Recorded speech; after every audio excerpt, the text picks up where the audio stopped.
Nothing but fiberglassing all day long. Hi, I'm Joe, and welcome to MotorCity Boat Works. Let's get to work. If you're new to the channel, I want to welcome you, and if you're one of our returning subscribers, welcome back to the boat shop. MotorCity Boat Works is my amateur boat building and boat restoration studio. I created it in my retirement, and now I make videos about some of the projects and the boats that I'm restoring inside the boat works. We do things a little bit differently here. I like to get down into the details of some of these boat projects, and I especially like to bring you to the end of a project, to the moment of completion, when all of the hard work pays off and you can finally see what it is I've been working on. This channel is for those of you who are real amateur boat building and boat restoration enthusiasts. It takes a little bit of time to show these projects properly and to discuss all the intricate details. I hope you stick with me. If you're familiar with my channel, you may know that one of the boats I've built is a 9-foot ultralight dinghy. It weighs just 78 pounds.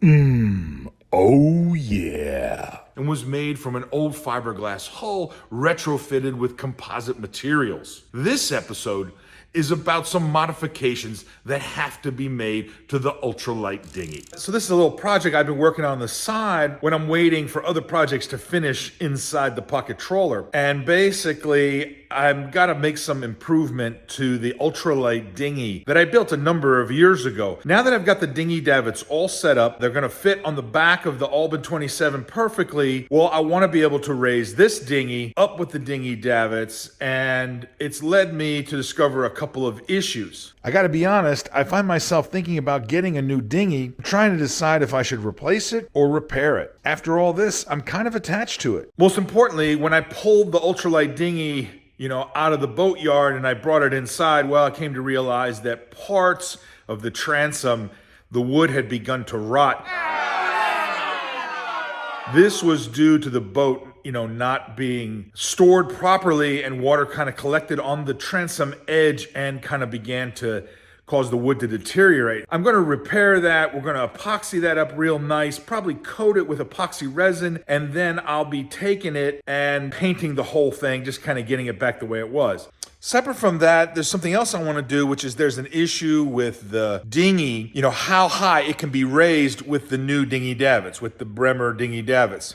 And what I need to do is figure out a way to put a mounting point, a lifting point, as low as possible inside the dinghy, both in the stern and at the bow of the boat, so I can get it raised as high as possible up against the davit. When I was doing the test rigging on the dinghy davits, I came to realize that there's a certain amount of distance between the davit and the rigging blocks and the actual harness that attaches to the dinghy. In real life, it looks like this, and this distance is about 9.5 to 16 inches. The block system and shackles alone are about 9 inches. If it's rigged this way, no matter what you do, there will always be 9.5 to 16 inches between the bottom of the davit and the actual top of the dinghy. It could even be more depending on the lifting strap. I experimented with an external kind of harness for the dinghy, and then I decided to go ahead and try and put in some ring bolts on the sides of the dinghy, hoping to get a better attachment point. However, when you raise the dinghy using eye bolts mounted in this configuration, because the dinghy is so lightweight and the hull is relatively thin fiberglass, what happens is the dinghy hull actually changes shape. All this means is I have to find a better way to locate the mounting points to raise the dinghy. Often dinghies will have the mounting points in the bottom of the boat. They might be integral to the hull and they'll be down in the floorboards. But I'm not able to do that with this dinghy. I can't through bolt the ring bolts through the bottom of the boat and risk a leak. So I started thinking, where else could I put the lifting point? And I came up with the idea of putting the lifting points into the bulkheads for the watertight compartments. If I could put a lifting point near the bottom of the dinghy, well, the 9 to 13 inches of rigging, well, that space would all be inside the dinghy.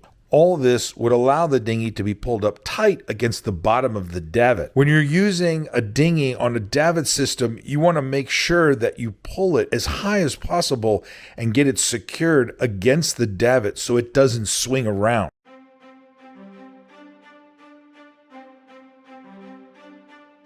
Today in the shop, I'm laying some fiberglass on the forward deck, the airtight compartment, and the aft seat in the dinghy. When I constructed the ultralight dinghy, I used Cusa board, but I never really coated this surface. It didn't need it. But I'm thinking over time now for some durability, probably needs a layer of fiberglass, and it'll be a great opportunity to kind of tie everything together with the hull and the sides of the airtight compartments, which is where I'm going to put the mounting points for the dinghy davits. So we're doing a little bit of fiberglass today. It looks like this. You can see we got the fiberglass laid out here. We're going to be working this area right here. We'll bring it over the edge and kind of tie it in. We've sanded it down, but it's just, there's nothing you can do about it, and there's no point in tearing off material just to get to bare stuff. So we're going to glass right on top of this. I think it's going to work out fine. Here's what the stern, the seat looks like. We want to tie all this in. We're going to tie all this in down here. And you can see my bodge job repair here for the transom. We've got this taken care of. We'll trim this off and then slowly sand this down and then eventually cover that. So that's our plan for today. It's going to be a day with a fiberglassing. Nothing but fiberglassing all day long. When I talk about tying in the bulkheads to the hull, what I'm talking about is reinforcing where the vertical surface meets the bottom of the hull. The watertight compartments were originally tabbed in using a little bit of fiberglass and some epoxy, but they really need to be reinforced with several layers of fiberglass cloth, building up the strength of the joint between the bulkhead and the bottom of the ultralight dinghy. This has to be done in the stern as well as the bow of the boat. It would have been great to have done this when I first built the boat, but I just never thought that I would need some sort of lifting point low down in the dinghy. Now, we all know how to fiberglass, so there's no need to go into details, but if you're interested, check out my playlist for boat building using composites and Cusa board. Some people have asked me why I use kind of lightweight fiberglass cloth when I'm doing these type of projects. It's a great question. There's lots of ways to do this, and I'm definitely not a fiberglass expert, so you may have your own technique. But for me, I tend to use the materials that I have in my shop, try and steer towards being lightweight, the most efficient, and what's going to be easiest later on for finishing. In most cases, for the type of projects that I'm doing, 7 to 10 ounce cloth is usually perfect. It's very versatile. It requires more work to do multiple layups. It ultimately works out better in the end. So what we're going to be doing here is we've got the dinghy, and all of this is part of the project of reinforcing the lifting points for the ultralight dinghy so it works with the new dinghy davits that we've got. I've reinforced the aft seat bench, the watertight compartment, and where the watertight compartment is joined with the hull. Now, it was tabbed in beforehand, but we've gone ahead and reinforced it quite a bit more, and I've added probably about 7 layers of 7 ounce fiberglass at the lifting points into the hull. It's all kind of faired in there right now. Now we'll do a final fairing so that looks real good. We'll paint everything white. Did the same thing on the forward watertight compartment, but now at the 2 lifting points, you can see where this black line is right here. And over on that side over there, this is going to be where one of these stainless steel eye bolts, ring bolts goes in right here. That's going to be the lifting point. There'll be 2 here and there'll be 2 there. But what I want to do is I want to reinforce the bulkheads here of these watertight compartments, because when I originally built it, I built this ultralight using fiberglass cloth and 1/4 inch Luan plywood. And I want to be able to kind of reinforce it. Should be a little bit thicker. To do that, we're going to put in some Cusa board. What we're going to do is we're going to put in these backing blocks here. This is a piece of 1/4 inch Cusa board with 7 ounces of fiberglass on one side. Makes it very, very rigid, makes it so it doesn't compress, makes it real stiff. And this is what I use for backing blocks for stanchions and for through-hole fittings and a variety of things. I make these up ahead of time and I have them lying around different sizes, cut them to size. So we got 4 of these things. These are just scraps. And what I gotta do is see if I couldn't do it when it was on a seahorse. We've got it down on the floor now. We've got it supported by some towels to keep it from rocking, so it's kind of, hopefully nothing will break. So what I want to do is get inside there, see if I can stick my arm up inside there. We're going to get this into position. I'll eventually glue them into position, either epoxy or glue them. So I guess, let's see what happens here.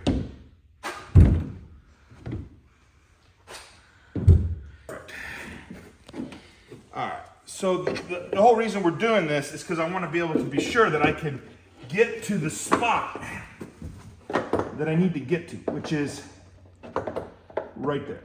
Okay, and if I do that one, there's a hand cam going inside the hole. Look at this, I'm gonna come around here and see what it looks like. Can you see it?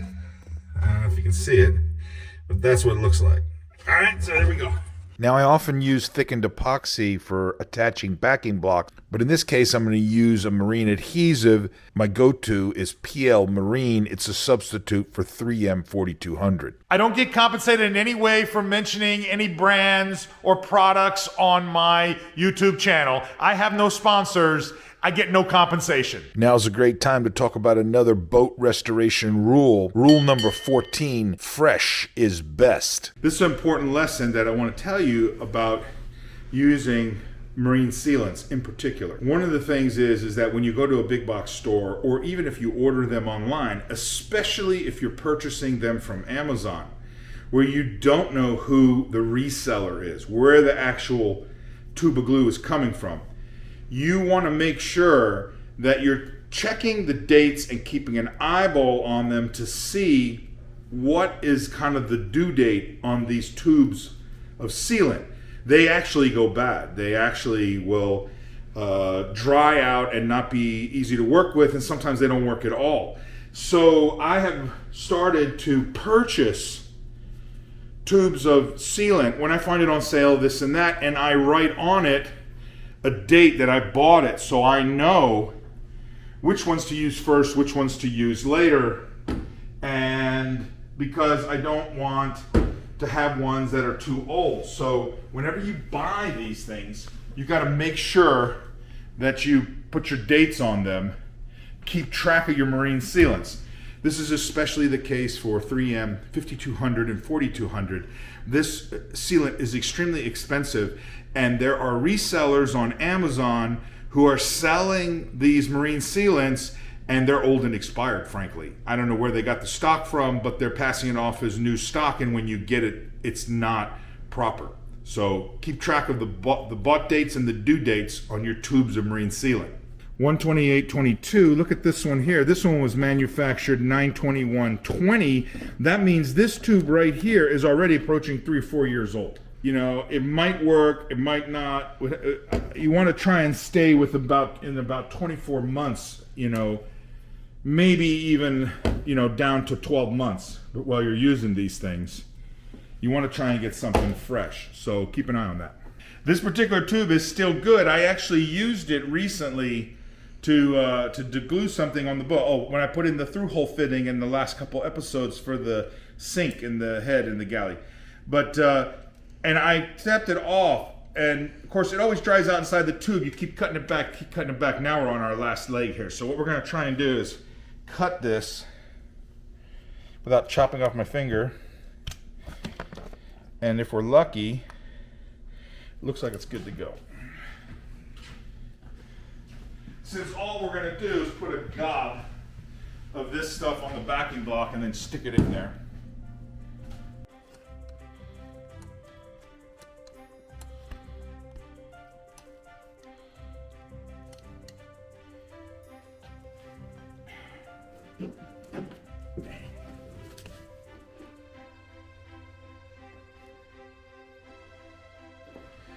The backing blocks are glued in place, and then fresh holes are drilled later on to accommodate the ring bolts. One of the final steps is going to be using some epoxy fairing to kind of fair out everything, make it real smooth so that the dinghy is ready to receive paint. Once everything's painted, it'll be time to install the ring bolts.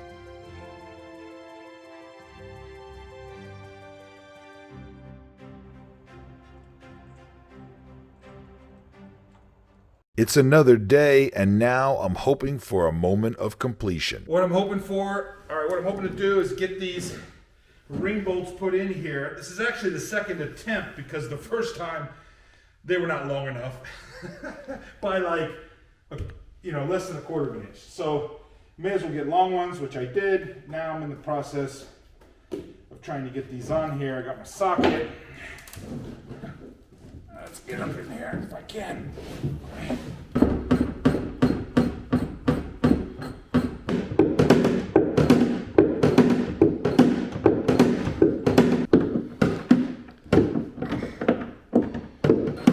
This is one of those projects, it's just complete pain in my... Get it tighter. All right.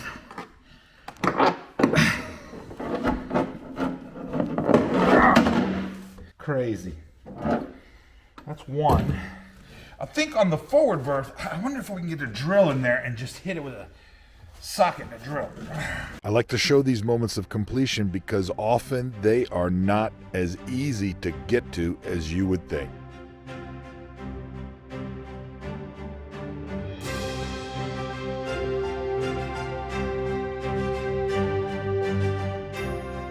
This project has been going on so long that I no longer have the mock stern of the boat with the davits up on it, and I no longer have the davits mounted on the back of the pocket trawler because I'm getting ready to do the headliner project. So you'll just have to imagine this thing being lifted in the air. I got everything in there. It's all sealed in place. The nuts are tightened down, and I think we're gonna call this one done. It was surprisingly challenging at the last minute due to the problems with the bolts. But anyway, it's done and we're moving on. We'll get this thing out of the shop, have a little bit of free space, and we're on to the headliner. I'll see you again soon. Thanks for stopping by. Stay motivated.